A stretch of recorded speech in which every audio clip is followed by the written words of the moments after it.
Good afternoon, good morning, good evening, depending on where you are on this fast forward planet Earth, which is now a pandemic planet for the time being. And the pandemic that we're experiencing from the Amazon rainforest right through back to China, where they're kind of in lockdown in Beijing again because the virus is reemerging. This is one of the most profound challenges to everything we thought was normal that humanity has experienced in a very long time, in generations. And when you look at the great acceleration we were on from 1950 through until January, and you look at the great pause, it really makes you wonder, well, what can we do to have better outcomes when something bad does happen, and to limit the odds of the worst case things happening? And here we are in the middle of it. I use the expression, can we avoid blah, blah, blah, bang, which a reader of my New York Times blog back in 2008 posted as a comment. And I've been addressing that question ever since. And it's still kind of an open question, but there's some exciting developments that I have been learning about through the Atlantic Council and here at Columbia and elsewhere that we'll try to make some progress today. I'm Andy Revkin, and I'm the founding director of the Initiative on Communication and Sustainability at the Earth Institute at Columbia University. I've been a journalist for 35 years, and I've spilled my inquiry outside the traditional realm of journalism to run active discussions aiming at clarity and responses and things to test and do. And the prime question of this initiative is, how do you make information matter? So in March, I think it was March, sometime a couple of months ago, David Bray will get at this. There was this post that you can see, I'll show you on the screen here. We can build an immune system for the planet. It's a very audacious idea. It's not a new idea. Way back in the Gaia theory, James Lovelock saw the planet as an organism. The hypothesis, it was a self-regulating, sort of sensitive, responsive apparatus, which we've nudged out of kilter in many ways. That's not what we're talking about. We're talking about a technology-driven connectivity and responsiveness. So I'm going to open up the screens here, and David Bray at the Atlantic Council, you run a pretty new venture there that started right as the lockdown was coming into play in the United States, the GeoTech Center or initiative. Can you take the floor first and just explain quickly what that overarching initiative is, and then this idea? Sure. Thanks for having me, Andy, and greetings to everybody from the pale blue dot that we call home. And so a little bit of background to sort of how I got to this idea of this proposal. Back in 2000, I had done both computer science and biology, and got offered to be one of 30 people that was part of a small team called the Bioterrorism Preparedness Response Program at the U.S. Centers for Disease Control. This was in 2000, but every 6 months or so, Congress said we didn't need to exist. If you remember the sarin gas attacks that happened in 1995, so that was partly what prompted us. The other reason was that in the United States, paying former Soviet republics to disarm their nuclear warheads, we discovered they'd also had these things called plague labs, which had basically stockpiled smallpox. And the question was, how much would it cost to find an ex-disgruntled Soviet scientist that might sell you smallpox for not so good ends? So joined the program in 2000, and since I was the one person that also knew computer science in addition to biology, we had to sort of think about what would we do in terms of how do we even detect if there was something odd going on bioterrorism related. And it was actually scheduled weeks in advance for me to give a briefing on September 11th, 2001 at 9 o'clock in the morning. Wow. As to what we would do. And that briefing was canceled because, of course, September 11th, 2001, 9/11 happened instead. Dealt with the response to 9/11, did not sleep for 3 weeks, stood down from high alert on October 1st, ended up giving that briefing to the FBI, CIA, and other counterparts on October 3rd, only to have the first case of anthrax show up in Florida 24 hours later. It was a very busy time. Interesting side note, we had only trained the Florida State Public Health Department on how to detect anthrax in August of that year. So sometimes things are very close. I covered the anthrax questions for the New York Times at the time. So you were in the midst of it. I remember it well. I remember Judith Miller getting an envelope in the New York Times newsroom and blithely opening it and saying, "What's this?" And it was powder. You know, we didn't know what it was. That turned out to be a false alarm, but we were writing about that in depth. So yeah, and I didn't mean to interrupt. Oh no, it's fine. It's great, and I think because in some respects we forget in some respects, unfortunately, we never wanted COVID-19 to happen, but had it happened in the early 2000s, we might in some respects have been actually better prepared because we were at least focused on the reality that this might happen. And I think what happened was after about 10 years, yes, we had H1N1, we had Ebola, but those never really touched our soil, or they never really affected us here. We actually got complacent. And the reality is so did other countries. Like France had actually stockpiled tons of masks and tons of PPE, and they ended up destroying it around 2013, 2014, because they thought it was no longer necessary. And Amazing. here we are now. So that led to then, and I went through different capacities, but actually led to giving a pitch to DARPA in 2013, which was, at the time, blue sky technology, which was, could we detect, whether it was in wastewater, whether it was in the air, could we develop something that could not only just detect, because that was already been proven, but could we detect these things, and then could we start sequencing them? And could we then compare the sequencing digitally to a known set of other things that we know in terms of novel pathogens, be they viral, be they bacterial, and then start looking for, if we can figure out the 3D folding of it, if it's the 3D folding of the virus in the RNA sheath or the presentation to the organism, could we start actually looking for ways of doing positive interventions? For example, already we've seen, like just yesterday, how the UK announced that there seems to be a very effective therapeutic. It doesn't solve the case, but it makes it less likely for you to have mortality. Heparin as well, we've seen with that. But could we do this all in silica and make this available to everybody? And sort of the idea I would tell to people, and then I'd actually be interested, because Divya is actually helping to make this happen. Imagine if you went back to the 1920s and you said, we have this problem of burning buildings. They kill people, it destroys property, but we could solve this actually by encouraging industry to build these things called smoke alarms. And if these smoke alarms are in buildings, they'll tell you which building and what floor. They won't tell you exactly where, but they'll give you a general idea, and they'll alert the fire department, and they'll also start sprinkler systems automatically. People think you're crazy, but we clearly have smoke detectors now.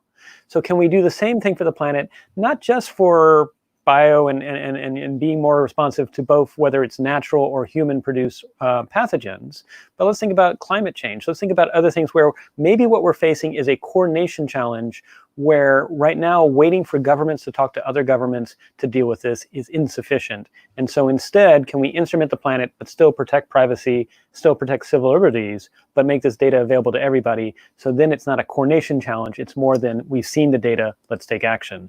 And with that, I'm actually going to turn to Divya, because I know you're making this happen.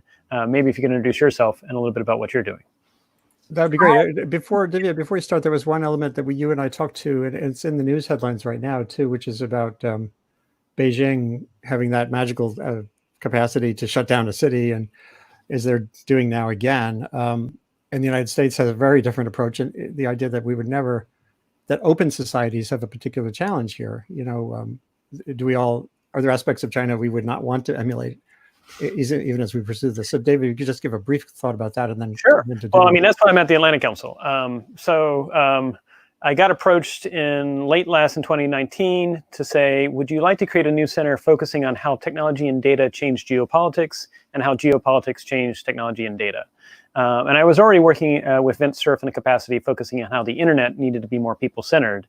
But this opportunity, given that we just turned 3, I have a 3-year-old, and I'm sure tons of us either have family or friends that we need to think about what does 2030 look like for them. The reason why I took it on was I am very concerned that open societies, if we're not careful, will end up becoming more autocratic, either autocratic in thought or autocratic in action in how they use their technologies. And that's partly because we can't do what China does. We can't do a complete lockdown. Yes, we can encourage it and things like that, but that would be a loss if we did a complete lockdown that was done by military and things like that. Not to mention, everything in terms of invasion of privacy, not respecting human rights. These are not things that we want to adopt as open societies. But at the same time, we've got to figure out another way to up our game so we can remain free. And that's why I think this immune system for the planet is a way of still allowing people to have privacy, still have civil liberties, but we can still coexist as open societies. And if societies want to be closed, that's up to them. But I feel like we've got to figure this out going forward. And Divya, you have an amazing background, which I think is the kind of background that's necessary in approaching these multi-layered challenges. Yeah, so I wear a hat both as a physician and as a neuroscientist. And in addition, I've been sort of delving into the entrepreneurial world, but I'm going to riff a little bit off what David said. So I love that you guys are both talking about global immune systems. And when I think about this in terms of the human body, there are several things needed. Your own personal immune system has a system of its own surveillance, right? So it's surveilling incoming threats, and then it needs an integration system. And your immune system combines with your endocrine system and your nervous system to actually accomplish these things. So the question is, how do we actually build and deploy the kind of system that David is talking about, while still protecting civil liberties and not sort of devolving into a complete surveillance states?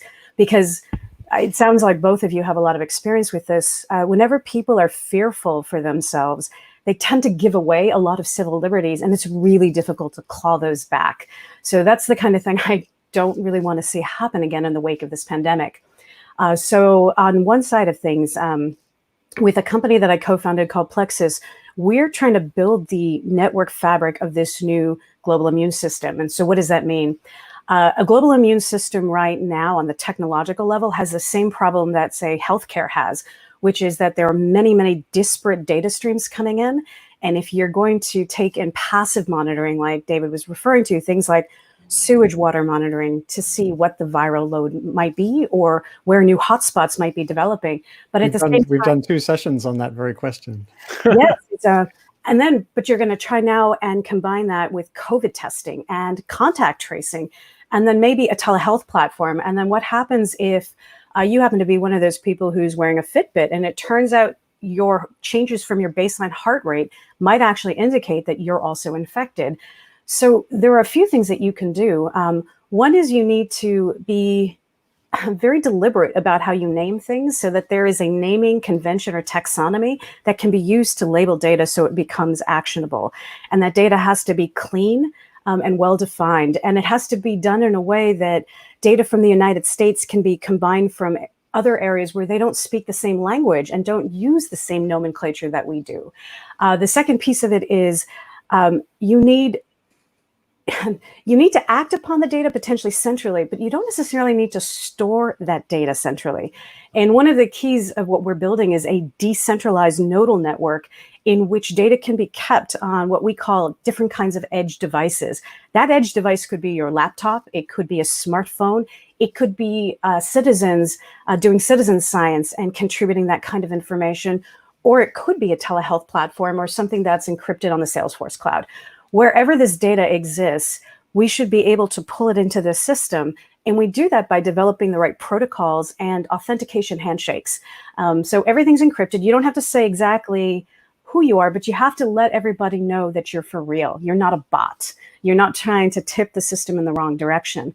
And in that way, we can start to act on data in this, what we call a federated way, without surveilling people directly. And in addition, we're trying to wrap additional layers of privacy on top of the entire internet, those TCP/IP protocols that you've heard so much about. And the reason for this is that even if you can't hack the data at the source or where it's being acted upon, while you're transmitting that data, it's really open to being hacked. So this provides that kind of network fabric that can serve this function. So we call this plexus because the human body has a lot of plexi that kind of integrate that sort of information.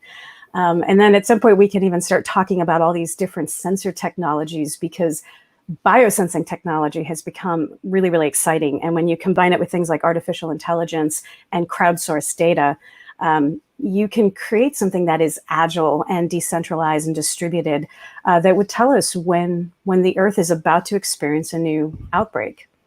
Oh, this is such a great start, and all these questions will come up about data flowing from different countries, and how, as you were saying, how do you normalize? How do you have a coherent picture with lots of variegation?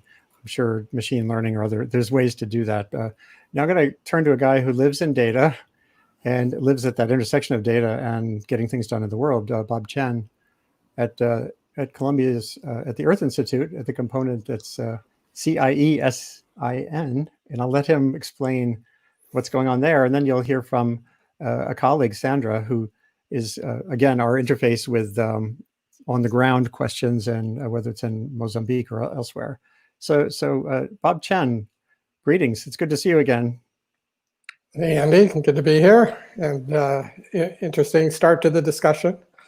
I mean, I have a whole bunch of reactions, but just to step back, I guess you're showing some of our website. We do work at this intersection of data and the rest of the world, and in particular, both environment and socioeconomic development and trends, or what we often call human-environment interactions. And that's an interesting area in terms of the data development. And just to pick up on the earlier theme, we were in an era when really governments did have the resources and the capacity to control the collection and sharing of data, because only governments could put up satellites that could collect tons of data and distribute it and put it together.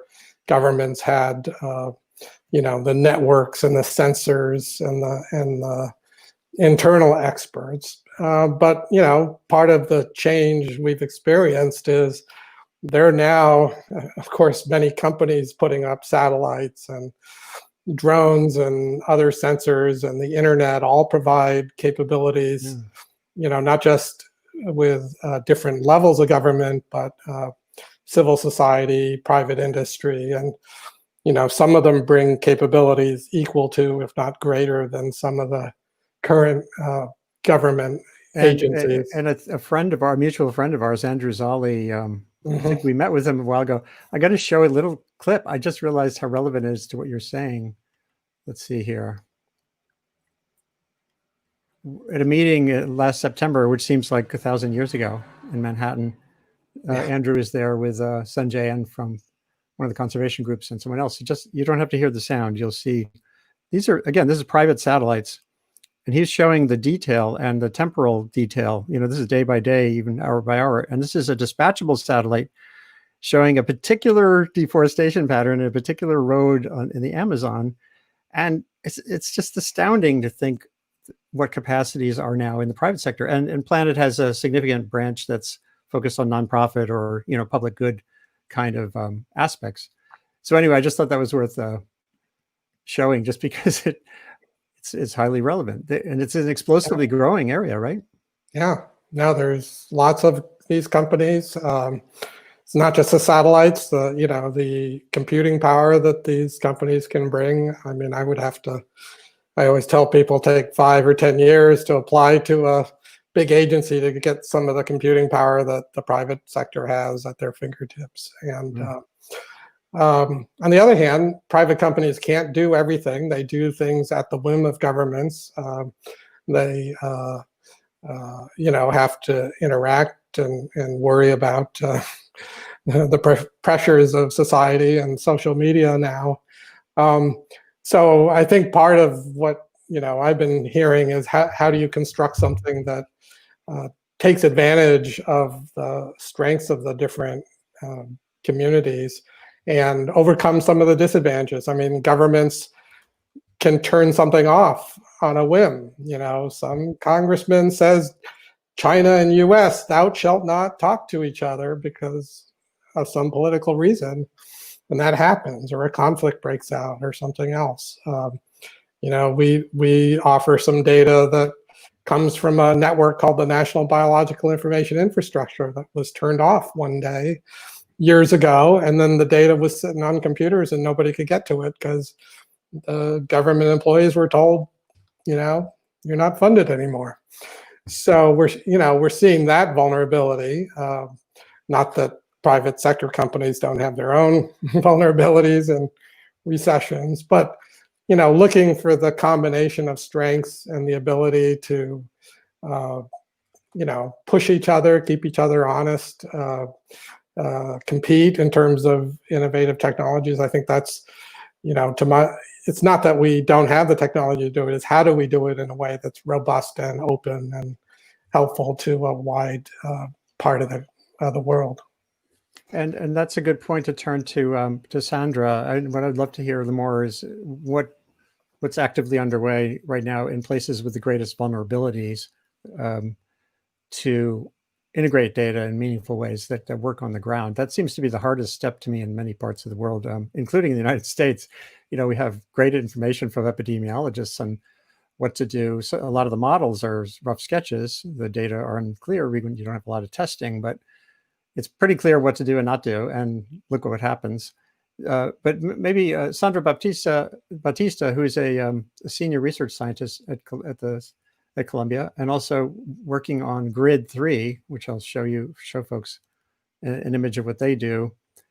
I'd love to hear a little bit from you on like the next step. And obviously, when we're talking about a particular example, we're talking about a particular example, a particular cultural and political context in a certain part of the world. And how do you integrate data in ways that make a difference? Yeah, so I'll provide just a quick background on what Grid 3 is all about. So this stands for Geo-Referenced Infrastructure and Demographic Data for Development. So what we do, and at Season, we're a team of about 25 people, but we have partners also at the UNFPA, both at the headquarters in New York and at UNFPA country offices in the countries where we work. And we work with the Flowminder Foundation and World Pop Project at the University of Southampton. We work with governments, with low and middle income countries to support them, to provide technical assistance, to generate, validate, and use this different data sets around population, settlement, administrative boundaries, and infrastructure, facilities, services. And so we're working with the national statistical offices, with different ministries of education, ministries of health, just to give a couple of examples. And we bring them together to talk about developing spatial data infrastructure so that these data sets can be shared and made easily accessible, even if you're not a GIS expert. So part of that is supporting the stakeholders to develop online tools, to visualizations of the data, interactive web maps, things like that. And we also work with NGOs.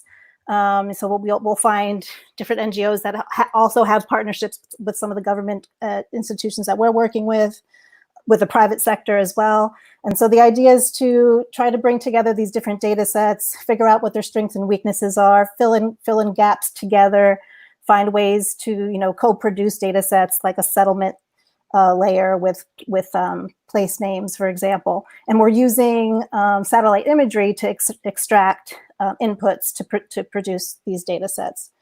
And so that's go ahead. Yeah. No, that's a great start. And now we get to the view from Nairobi. And thank you so much, Katindi. It's in the evening there, right? And you have got a couple of kids who hopefully are asleep. They've gone to sleep, yes. Thank you. So it's been really interesting and fun to learn your background as a futurist and a scenario strategist in a place where the future is such a consequential question, not just for the populations in sub-Saharan Africa, but for the world, because of a continent moving from 1 billion to 2 billion people in the next few decades pretty much is a very consequential part of the planet. When you talk about population dynamics, knowing where people are, I did a piece on biomass cooking and talked to a lot of folks working in the field in Malawi and Rwanda and other countries. And it's so hard how do you even start to sketch the future when there's information gaps of that sort? And then I'd love you just to react to what you've been hearing so far. Oh, and you're muted. All right. So thanks for inviting me. I can hear her. Sorry, am I? You're good. No, I'm not muted. I'm okay. Okay. Yeah. So I was going to say that, first of all, I think, Africa is a context where futures is necessary, partly because our culture is two-dimensional, and one can argue about that, so that the past and the present are usually more important than the long-term planning. And even in official structures or, as we do long-term planning, it really is overtaken by the here and now because of the many things that people have to deal with. And so one of the things that I think is very important is just instilling that culture of long-term planning and thinking, which is what I do as a futurist. And just a little background, we started this in Kenya in 2000, where we were talking about the future of Kenya after a dictator We were asking what would that look like, and it was treasonable even to think like that or to talk like that. But just having done scenarios work and seeing in about 7 years, 3 of the scenarios almost pan out, and even if our intention was never to predict, made scenarios thinking one of those interesting ways of looking at policy. And because we also did this not in a private sector setting, but in a public policy setting, really helped a lot in terms of getting people to begin at least thinking about futures thinking. So that is important. But for us to be able to do that, then one has to think about, of course, what we've been talking about, which is data. And we know data is really one of those things that, at least in my part of the world, has been used for different reasons. So who's collecting the data? First of all, we don't even have a good, can I say, repertoire of data to fall back on, so that historical tracking of data to be able to monitor trends and to be able to do some of this futures work is really difficult. And so, of course, first of all, that needs to be sorted out. But then also the data that is available, to what extent do we translate that into actionable information? Data has also been used, and I think we've also talked about this in the earlier presentations, about data has been used to control, for example, in governments. So at this point in time in Tanzania, for example, a friend of mine wrote an interesting article about data is on lockdown, and no data is being released to manage the political situation or to give that political messaging. And that happens a lot in many parts of Africa where data governance is a big issue. So again, how do we, and of course with what you're talking about, being able to do global immune systems, data is critical. Now, the other very interesting thing about data is that it's being used, of course, because of global inequality. Data is also used to control. Data is also used for different interests.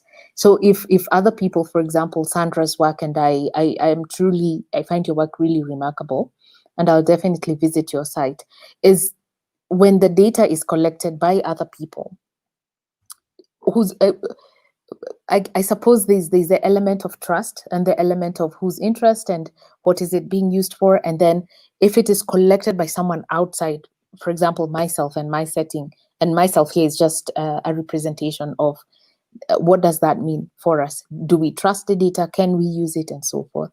So that's a big issue in discussing global immune systems. I think the other thing that is interesting for me is the issue of perceptions. And as much as there's all this technology going on, to what extent do you perceive, how do you receive the information? How do you use it to benefit yourself? What does it go, is it in contradiction, for example, with your value system? And one of the big ones is, for example, things like reproductive health, right, and how that has been used. And of course, health is a very sensitive issue. So, but issues of perceptions, how do you question that? These are issues of also a global system. And futures is also about looking at a holistic system. So if you're going to do this from a global perspective, and what has the global system been like? And we all know it has been a top-down and equal relationship and so forth.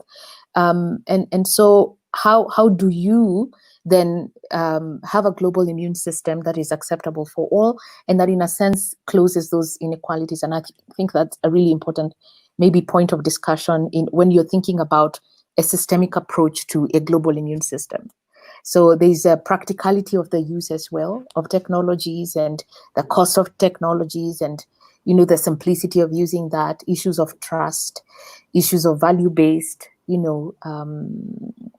technologies where it's not about profit, and particularly when one thinks about health, a lot of the technologies, for example, that have been used in health have been for profit purposes, and that, of course, then obviously increases the inequalities.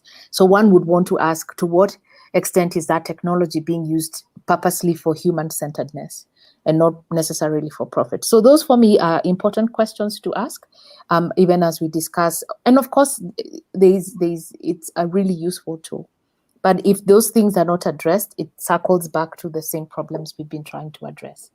And that's a great way to circle back to David and to Divya, because some of the points that have been made reinforce your vision. there are challenges, obviously, as well.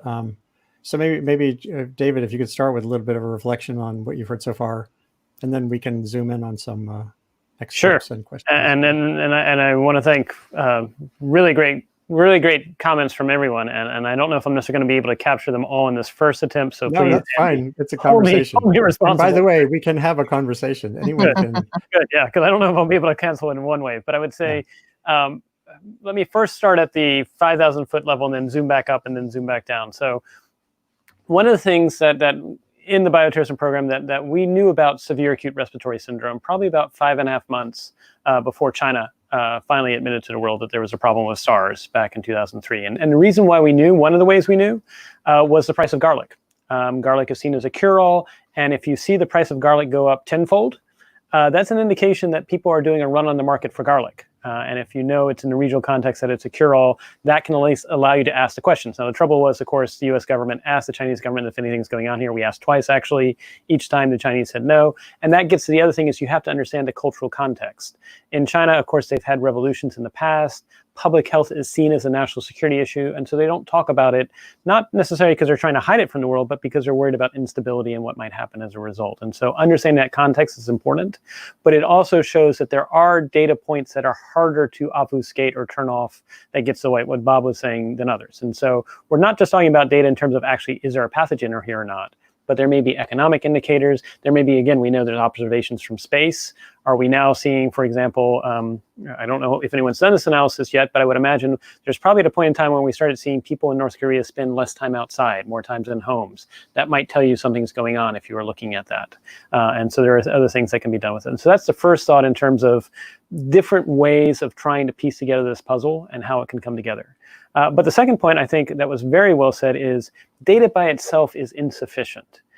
What I really think, and we need to first recognize trust matters, trust in the data, but also trust what you're going to be doing with the data, because I think people will feel more receptive if they feel that. But there's another thing that I would call is sense making. And it's the idea that you can have the same data, but if you approach it with different perspectives and values, you're going to reach different interpretations of what the data is telling you. And I think that's actually something we as a society have the next decade to grapple with. I mean, we see it already with what some people label as misinformation, disinformation.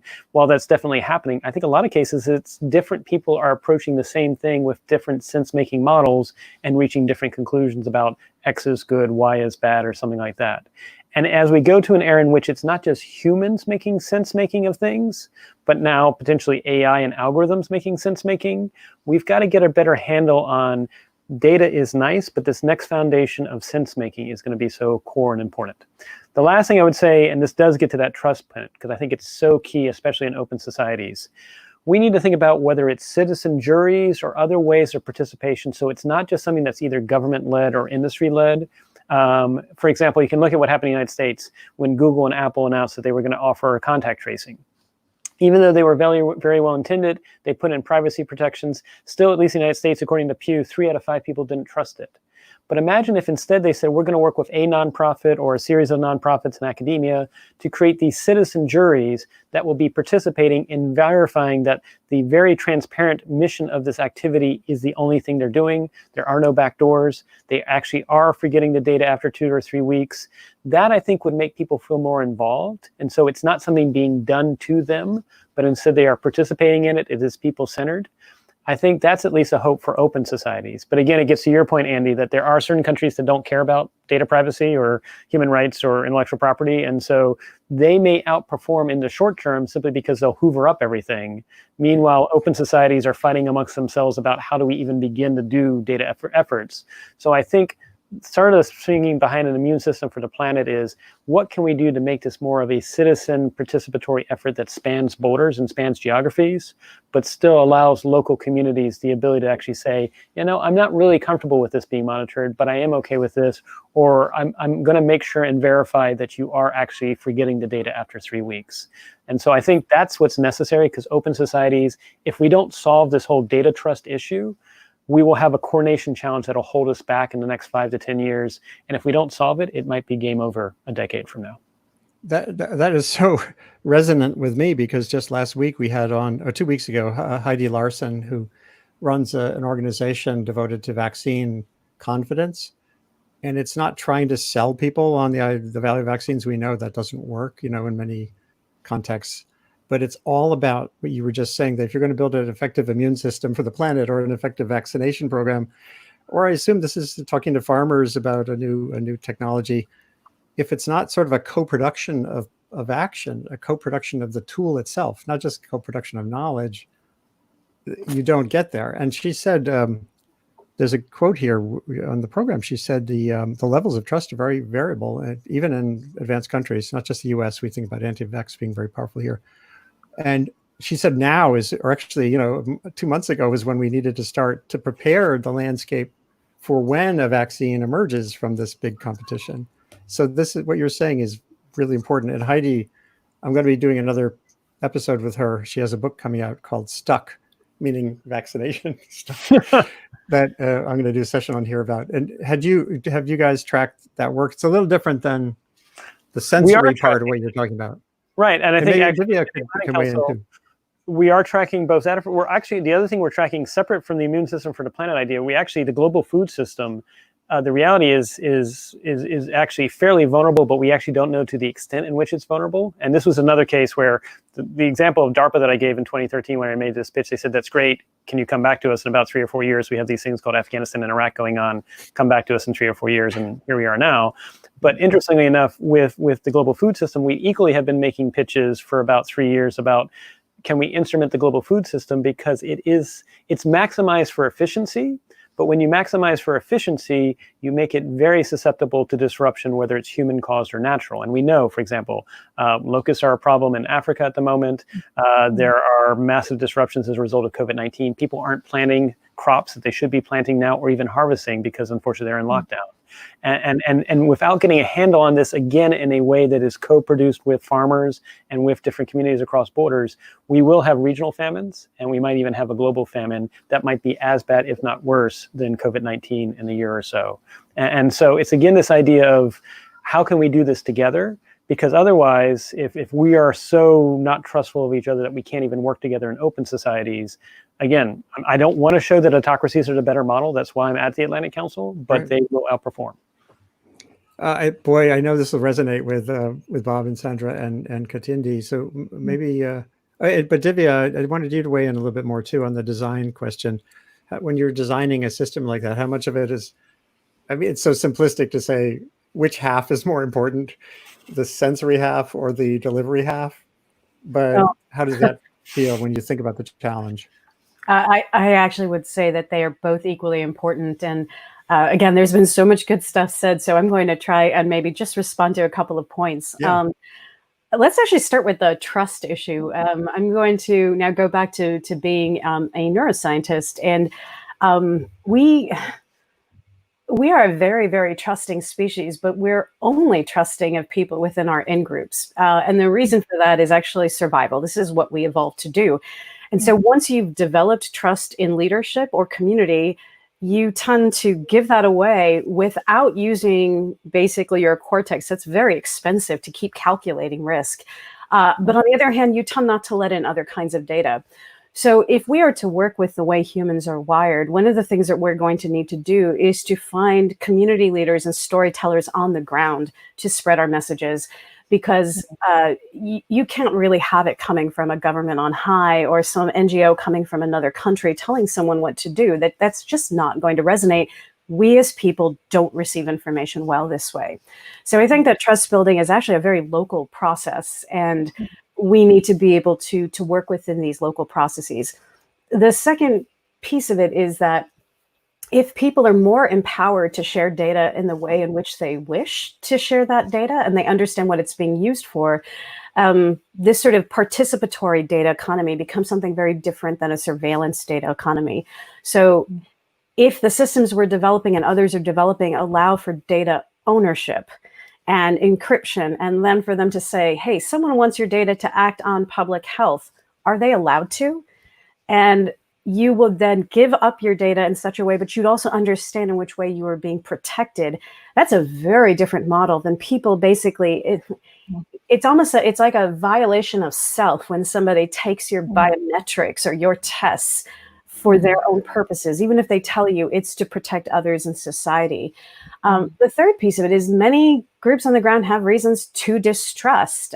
Just going back to the United States, there was a lot of testing that took place within this, like the last century, on women, on people who are mentally disabled, people of color. And look what's happened to our indigenous people. If you were to try and vaccinate someone, say, in the Navajo Nation, they might have reason to be suspicious about what you would be injecting. And again, this is where that sort of community system comes into play. I really believe that decentralization, with the ability to combine things at different levels, so there's almost, it's almost fractal, will be able to solve many of these problems, because the decentralization means no one person has ownership, no one government has ownership, no one entity has ownership. And then the ability to authenticate. So let's take an example. Let's say I'm a virologist or a physician in Wuhan, and in November, I begin to notice that there are strange things happening on the ground. So what I have to do is I have to go through a hierarchical system. And as David was explaining, this is a matter of, well, it's a matter of saving face as well and optics, but it's also a matter of what they consider to be their own security. And so this information was not shared. But what if these people, if they were validated, could have sent this information out into a decentralized network where it could have been received well in advance, and not necessarily taken at face value, but then say combined with things like satellite data or air and soil monitoring, things might have been very different. And so sort of moving up the system, recently there was an article in the New York Times, it was just I think it was on June 9th, and it was about how NASA's using satellites to create an internet of animals.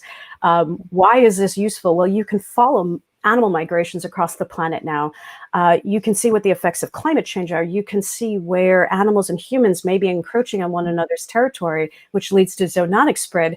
But the sensing is getting so accurate that you can also detect changes in temperature in their skin. And they were mentioning that if you could do this, for instance, in birds, you might be able to track outbreaks of avian flu before these actually got to humans. And this would be in a way that would not violate anyone's civil liberties. So there's someone at Lamont who's been tracking bird movements using sound in the Arctic. Maybe I'll have to reach up to them. So or I go to a Walgreens and I start sneezing, and you start hearing changes in people's voices. You might also wonder, I wonder if there's something happening in this particular area, and then, I can combine it with viral RNA in the wastewater system. So there are some really beautiful examples of ways in which we don't violate human rights, in which we can collect this data and integrate it. And again, real quick, before we open it up, I just want to build on what Divya said real quick. The way, and Bob sort of alluded to it, it's taking things that were only possible by large nation states with their national security and international intelligence communities 30 or 40 years ago. And it's recognizing that with advances in CubeSats, with the Internet of Things and other advances, it's going to be here, inevitable. I mean, the reality is 2 years or less, there's going to be 10 sensors on the planet for every one human being. Obviously not equally distributed, but there's going to be 10 times as many network devices as there are humans.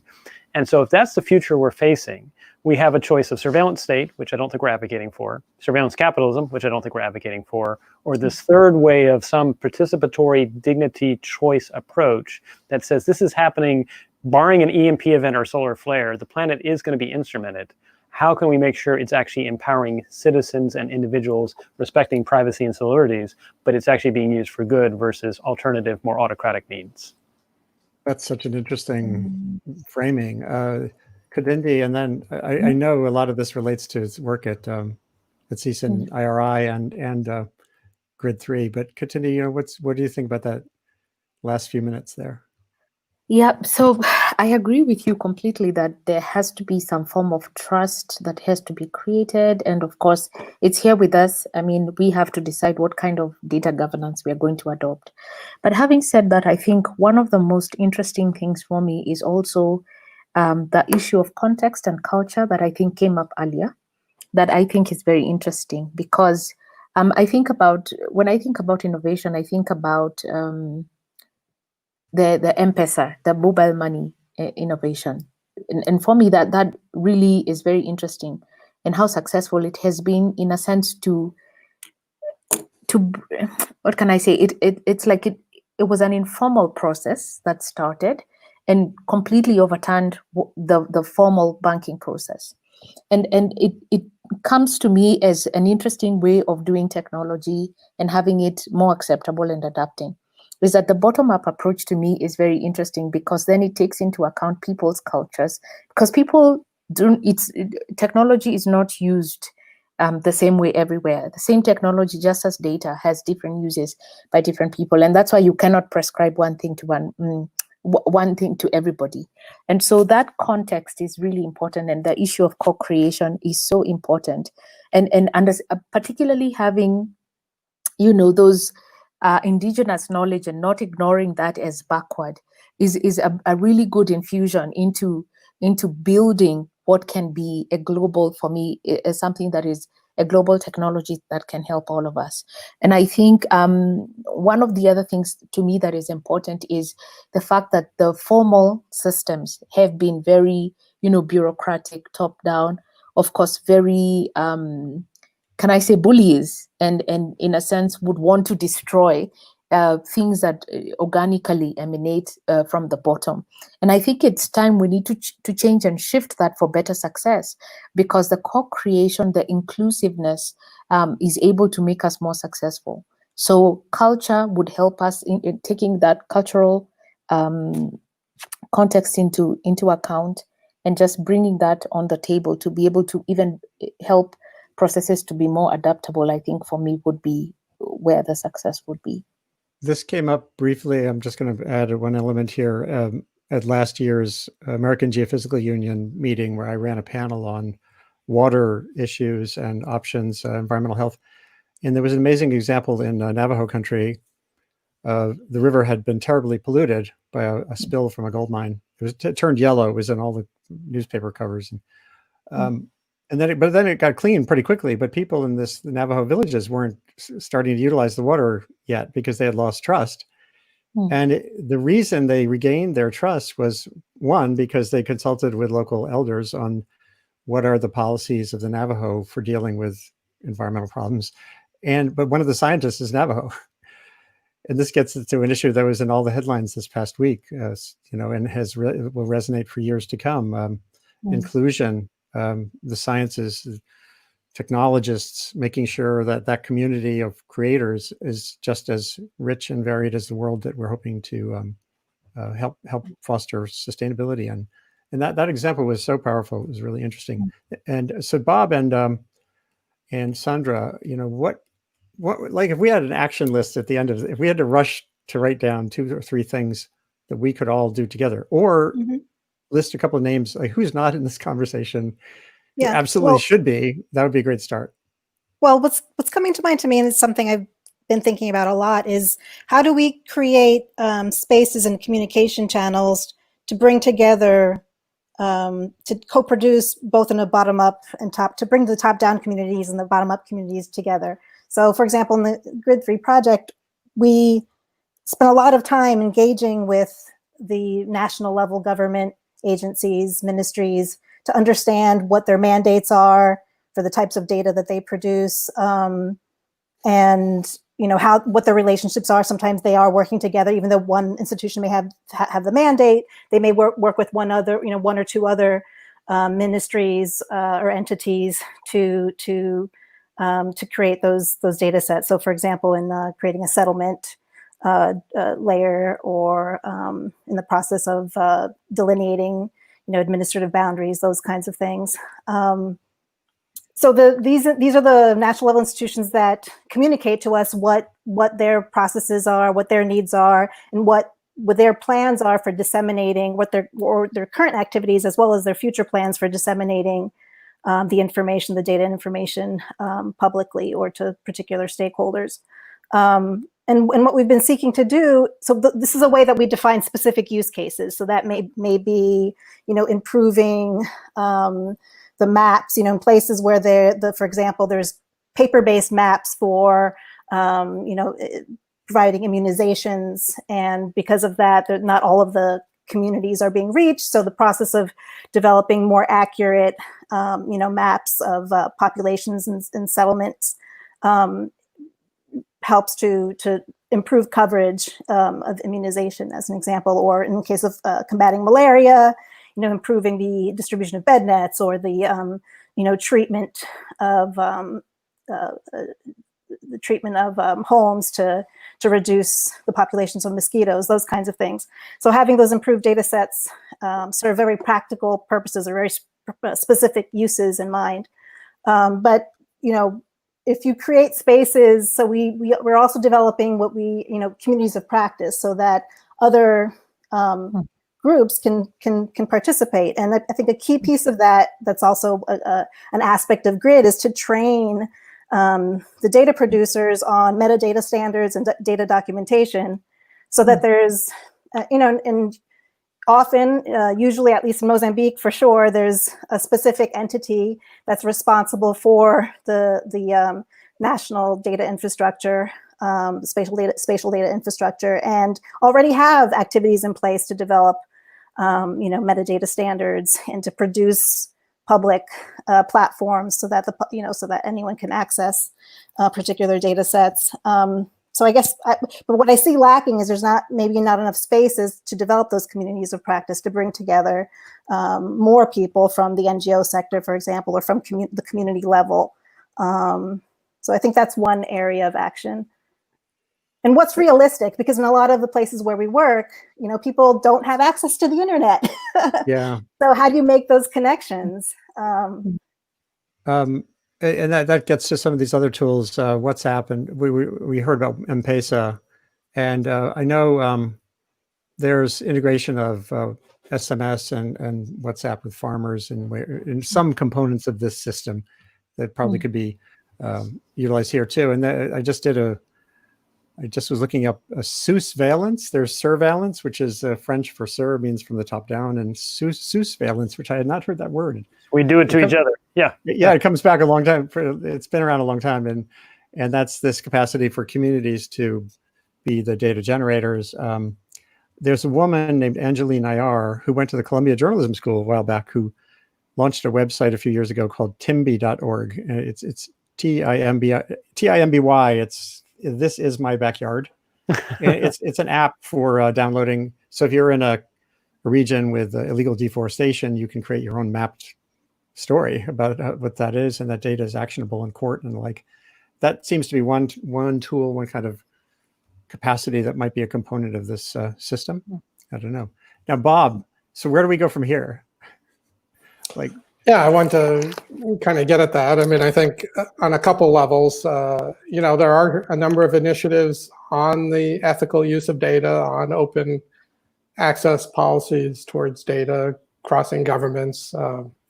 Just to put in a plug, there's a set of blue ribbon panels that should be announced soon, starting next month, by the American Geographical Society on ethical use of location data, funded by the Luce Foundation, and talking about a international charter with some partners around the world. There's an organization that we talked about before, Andy, called the Group on Earth Observations, which is a intergovernmental organization, but it has a lot of civil society, scientific groups, and others involved, that works on open data access, certainly in the Earth observation area. And there are many other organizations that push this. I think, coming from academia, we've had models for, decades, dating back to the Cold War, when scientists could share data, communicate, despite the Iron Curtain, despite other kinds of political barriers. And some of those have broken down, but they've been, in a sense, replaced by all this internet and a broader civil, international society. So I think we have to, strengthen what we had in terms of what I think scientists are good at in terms of data and analysis and models and predictions. By the way, David, please don't joke about volcanoes and stuff. I mean, And It could happen. solar flares. I mean, there's a meme floating around about what the rest of the 2020 calendar looks like. Oh, right. Oh, Fires, locusts, pandemic. or But anyway, there's lots we can do, I think. Yeah. Yeah. So back to David and Divya. I'm on lots of email strings involving a lot of Silicon Valley people and dealing with COVID solutions and there are these various foundations involved with some of this stuff and individuals, and yet I still see, and I guess this is mainly that second component, not the sensory component, but the delivery component, being completely underinvested in. That even like setting aside whether it's private or public, we are now in a very noisy conversation around something like COVID-19. We'll be in a noisy conversation if there's a near Earth object coming to slam us. See, now the concept, Andy talking about that. Yeah, and I've written a lot about that too. And yet you look at the World Health Organization, you look at universities, even you look at the amount of assets devoted just to functionally navigating the communication system, to building the trust, to having some beacon of light that people can kind of grope toward in complexity.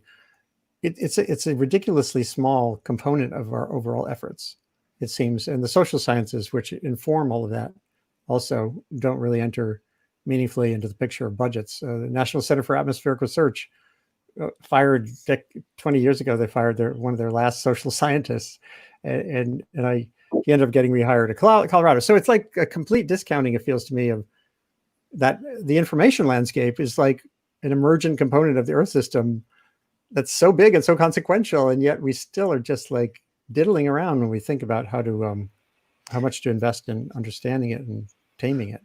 Does that feel true to anyone here?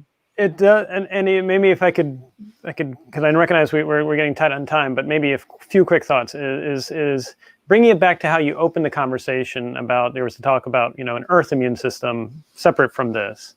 We really should recognize that in some respects, we may be, yes, we have individual self matters, human rights matters, but just like how we used to think that the sun went around the Earth, and then we later figured out that was not the case, that while we individually matter as individuals, we also are a super organism that includes not just human life on this planet, but also all biological life, plant life, and things like that as well. And in some respects, the reason why I think it's so key to start talking about the communication methods is that's the intersignaling processes, getting back to Divya's conversation about, if the intersignaling processes are flawed, which I think they are, and I think we're finding they're not sufficient for the world we're in, you're not going to have an appropriate response. And so that's what this is really trying to get to. Now, how to bring it back down to the actual implementable level. Who's not a part of this conversation, you might want to take a look at a thing called AgriMobile, which is also using SMS to allow farmers to actually send information about, I plan to have these crops available 2 to 3 months from now, or I plan to sell them at this price, or I plan to have this capacity. I'm going to be available next week with this extra space on my truck. I'll be able to pick this up. So it's not just the crop production, but the crop getting it to market and things like that, or I'm going to need these things. And that solves the other problem, which is, you're right. We still only have 51% of the planet connected to the internet. We need to think about how we can address the rest. And so that might be a conversation for Silicon Valley, because there are more satellites going into space. What can we do to make the internet available? But that's where you need to bring in the context approach, do so in a way that is not exploitative, that actually allows people to have an informed conversation versus they end up finding all their data has been sucked up in some way that they did not give consent to. And then lastly, the two things I would say is actions going forward. I think this may actually solve the challenge of what we're dealing with right now. Is we're seeing on multiple fronts, whether it's in cyber, whether it's in the real world of misinformation, people should be able to put forward, if they choose, here is my data, here is my narrative, here is my truth, here is my story. And that it doesn't have to go through gatekeepers.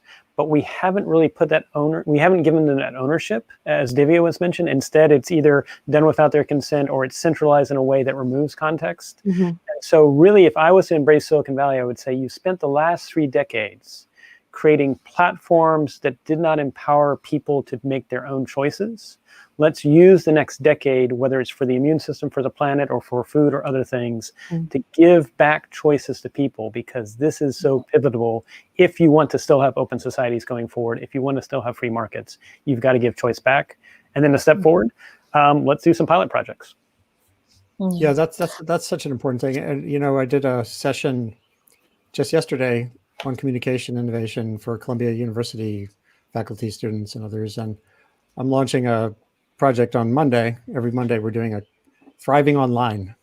It's a weekly workshop on how to navigate the information environment we're in, whether you're a scientist or a student or a common person, common citizen. And I keep going back to January 20th, when the first tweets about COVID emerging in China erupted. There were two engineers at Johns Hopkins University who launched the COVID, what's now the big COVID-19 tracker website. And it's gotten literally billions of views. And when we were having this conversation about it, the important thing, the message that came out is just what you were saying, getting started, being willing to be iterative, not waiting for perfect knowledge, not waiting for perfect systems. But you always have to do that with some sensitivity too. You know, things can kick back badly. So getting started is what this webcast is about. Actually, Sustain What? I just started on a Sunday afternoon, March 15th, and it's iterative. And this conversation is just the beginning. I've done 3 or 4 sessions on this question of governance and sensitivity and responsiveness, and how do we move forward. I think we can do better than blah, blah, blah, bang. I wake up every morning thinking, yes, maybe. I go to bed a little bit kind of discouraged, and then I wake up the next morning. And I'm really glad I'm working at the Earth Institute at Columbia University with such great people. And I think we should build a really sustained conversation with Atlantic Council, and absolutely with Katindi and others in developing countries who have such insights to provide. This has been fantastic. And this webcast is a product of the Earth Institute at Columbia University, where we're building this initiative. Yeah, I hope people who, as soon as we're done, it's a shareable video on 4 platforms, on Facebook, YouTube, LinkedIn, and Twitter via Periscope. So, and again, let's all meet up again. Let's do this in a couple of months or maybe sooner, and just do a little iterative dance towards some of these goals. Thank you, Bob Chen. Thank you, Sandra. Thank you, David Bray and Divya and Katindi. Good night in Nairobi. Thank you. Good hug night. those kids. You know, a lot of what we're talking about here is about them and the folks who come next. So this is a great conversation. Thank you all. Thanks, you. everyone. Thank you. Bye-bye.